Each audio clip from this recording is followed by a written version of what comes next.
Hello friends, स्वागत है आप सभी का हमारे इस यूट्यूब चैनल विपुल एकेडमी पर। आई होप आप सब बढ़िया होगे, मस्त होगे, तंदुरुस्त होगे और पढ़ाई भी बढ़िया करके कर रहे होगे। तो देखिए, आज हम बात करने वाले हैं आज की इस वीडियो में काफी ज्यादा मोस्ट यानी कि सुपर डुपर मोस्ट टॉपिक की, और जिसका नाम है फैराडे के विद्युत चुंबकीय प्रेरण संबंधित नियम। यानी कि आज हम इस वीडियो में फैराडे के नियम पढ़ने वाले हैं। तो वीडियो को जल्दी से भैया लाइक कर दीजिए, ज्यादा से ज्यादा दोस्तों को शेयर कर दीजिए, और जो नए बच्चे हैं चैनल को सब्सक्राइब करना बिल्कुल ना भूलें। अब देखिए, स्टार्ट करते हैं। तो बात की जाए कि भैया फैराडे ने क्या नियम दिए, तो फैराडे ने दो नियम दिए। सही है। सबसे पहले आपको समझना है कि विद्युत चुंबकीय प्रेरण ये घटना है क्या। सही है। तो बिल्कुल अच्छे से बिल्कुल बढ़िया करके हेडिंग डाल लेना है और लिख लेना है SDM, सुपर डुपर मोस्ट, बिल्कुल बढ़िया इंपॉर्टेंट, कि भाई फैराडे के विद्युत चुंबकीय प्रेरण संबंधित नियम है क्या। तो सबसे पहले बात आती है कि भाई विद्युत चुंबकीय प्रेरण ये होता क्या है। तो ये एक घटना है, ठीक है, कि विद्युत चुंबकीय प्रेरण एक घटना है। और इसमें होता क्या है, इसमें होता है कि जब एक कुंडली और एक चुंबक के बीच सापेक्ष गति होती है, तो चुंबकीय फ्लक्स परिवर्तन के कारण, तो कुंडली में चुंबकीय फ्लक्स परिवर्तन के कारण क्या होता है भैया, एक वैद्युत वाहक बल उत्पन्न हो जाता है, जिसे प्रेरित वैद्युत वाहक बल कहते हैं। और इस घटना का नाम है विद्युत चुंबकीय प्रेरण। अब इस प्रेरण यानी कि विद्युत चुंबकीय प्रेरण से संबंधित दो नियम दिए फैराडे ने, जिनमें से जो प्रथम नियम है उसे कहा जाता है न्यूमेन का नियम। तो बिल्कुल बढ़िया करके आपको लिख लेना है कि फैराडे ने विद्युत चुंबकीय प्रेरण संबंधित दो नियमों का प्रतिपादन किया, और जिनमें से पहला नियम है या प्रथम नियम है जिसका नाम है न्यूमेन का नियम। तो देखिए, बात आती है कि भाई इस नियम में क्या बताया गया। तो न्यूमेन का जो नियम है, प्रथम नियम जिसे बोलते हैं फैराडे का, उसमें अभी एक घटना इन्होंने बताई थी विद्युत चुंबकीय प्रेरण की, जिस पर हमारी वैद्युत मोटरें काम करती हैं, ठीक है, जनरेटर काम करता है, ट्रांसफार्मर काम करता है, ये सब विद्युत चुंबकीय प्रेरण के ही एग्जाम्पल हैं। सही है। सब कुछ बताने वाला हूं, बस ध्यान से आपको वीडियो में एंड तक बने रहना है। और बिल्कुल बोर्ड एग्जाम में 4 नंबर में आता है, बिल्कुल 4 नंबर पक्के कर लेना है आज इस वीडियो से। तो बिल्कुल छोटी सी वीडियो है, 4 नंबर पूरे पक्के करके जाएगी आपके ये।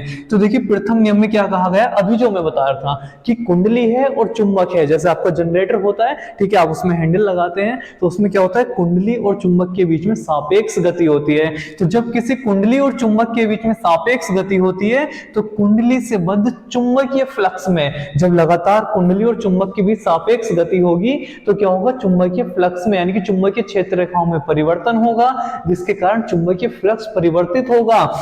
और चुंबकीय फ्लक्स के परिवर्तन के कारण एक प्रेरित वैद्युत वाहक बल उत्पन्न हो जाता है। जो घटना है विद्युत चुंबकीय प्रेरण की, वही है इस नियम में कि भैया एक प्रेरित वैद्युत वाहक बल उत्पन्न हो जाता है, जिसका परिमाण यानी कि जिसके मान की बात इसमें बताई गई है। क्योंकि विद्युत चुंबकीय प्रेरण एक घटना है, उसमें बस इतना बताया गया कि कुंडली और चुंबक के बीच जब सापेक्ष गति होती है, तो कुंडली से बद्ध चुंबकीय फ्लक्स में लगातार परिवर्तन के कारण एक प्रेरित वैद्युत वाहक बल उत्पन्न हो जाता है, जिसे विद्युत चुंबकीय प्रेरण कहते हैं।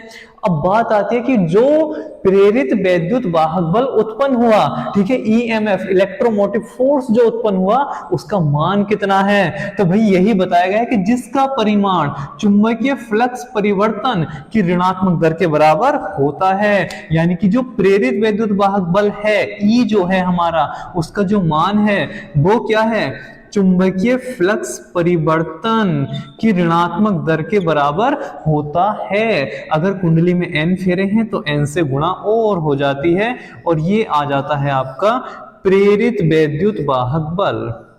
तो बिल्कुल बढ़िया करके आपको लिख लेना है, और ये इसका मान है, प्रेरित वैद्युत वाहक बल इतने वोल्ट का उत्पन्न होगा। यानी कि न्यूमेन ने या फैराडे के प्रथम नियम में विद्युत चुंबकीय प्रेरण की घटना तो बताई, उसमें जो प्रेरित वैद्युत वाहक बल उत्पन्न होता है उसके मान को क्लियर करा गया है कि भाई उसका परिमाण कितना होता है। तो कितना होता है, चुंबकीय फ्लक्स परिवर्तन की ऋणात्मक दर के बराबर होता है। चुंबकीय फ्लक्स परिवर्तन की ऋणात्मक दर के बराबर होता है, यही आपको नोट करना है बिल्कुल बढ़िया करके। और पहला नियम कंप्लीट।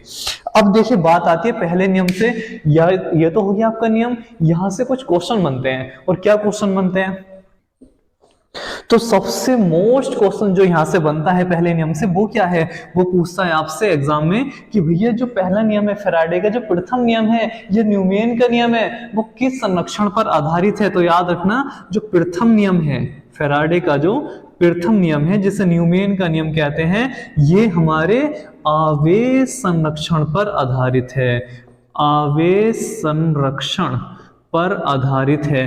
ठीक है, बिल्कुल बढ़िया करके तैयार कर लेना है कि जो प्रथम नियम है ये आवेश संरक्षण को बताता है या आवेश संरक्षण पर आधारित है, और 1 नंबर विकल्पों के लिए तैयार। बिल्कुल सही है, तो अच्छे से बिल्कुल तैयार कर लेना। न्यूमेन का नियम अलग से भी 2 नंबर में पूछ लेता है, यह तो ऐसे आ जाता है आपके एग्जाम में कि फैराडे का प्रथम नियम लिखिए या फिर न्यूमेन के नियम से आप क्या समझते हैं, और एमसीक्यू में पूछ लेता है कि फैराडे का प्रथम नियम आधारित है या किस संरक्षण को बताता है। तो उसमें 4 ऑप्शन होंगे जिनमें एक ऑप्शन होगा आपका अच्छा सा लिखा हुआ आवेश संरक्षण।